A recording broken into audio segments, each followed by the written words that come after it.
പതിറ്റാണ്ടായി വടക്കാഞ്ചേരിയുടെ കന്നഡ വ്യാപാര രംഗത്ത് വിശ്വസ്ത സേവന പാരമ്പര്യമുള്ള ജോൺസൺ കന്നഡ വ്യാപാരം ഇപ്പോൾ ആധുനിക രീതിയിൽ നവീകരിച്ച ഷോറൂമിൽ തിങ്കൾ വെള്ളി ദിവസങ്ങളിൽ രാവിലെ 10 മണി മുതൽ ഉച്ചയ്ക്ക് 1 മണി വരെ കണ്ണ് ഡോക്ടറുടെ പരിശോധന, ഡ്രൈവിംഗ് ലൈസൻസിനായുള്ള സർട്ടിഫിക്കറ്റുകൾ, വിദ്യാർത്ഥികൾക്ക് ആവശ്യമായ ആന്റി ഗ്ലെയർ ബ്ലൂ കട്ട് ലെൻസുകൾ കുറഞ്ഞ വിലയിൽ, ദിവസവും രാവിലെ 9 മണി മുതൽ രാത്രി 8 മണി വരെ ക്വാളിഫൈഡ് ഒപ്റ്റോമെട്രിസ്റ്റിന്റെ സേവനം, എല്ലാവിധ ബ്രാൻഡഡ് ഫ്രെയിമുകൾ, ലെൻസുകൾ എന്നിവ കുറഞ്ഞ നിരക്കിൽ.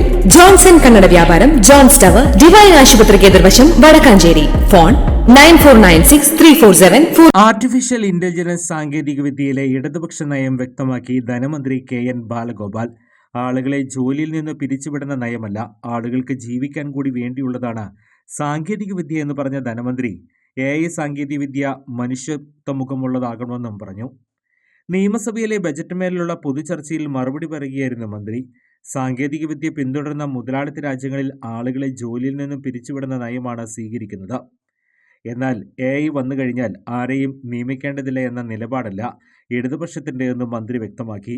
നിലവിൽ ഇന്ത്യയിലെ സംസ്ഥാനങ്ങളിൽ പബ്ലിക് സർവീസ് കമ്മീഷൻ വഴി നിയമനം നടത്തുന്നത് കേരളം മാത്രമാണെന്നും മന്ത്രി കൂട്ടിച്ചേർത്തു. ആർട്ടിഫിഷ്യൽ ഇന്റലിജൻസിലുള്ള പുത്തൻ സാങ്കേതിക വിദ്യകളിൽ ഗവേഷണം നടത്തുന്നതിനും പുതിയ സങ്കേതങ്ങൾ വികസിപ്പിക്കുന്നതിനുമുള്ള പ്രഖ്യാപനങ്ങൾ അടങ്ങിയതാണ് സംസ്ഥാന ബജറ്റെന്നും മന്ത്രി വ്യക്തമാക്കി.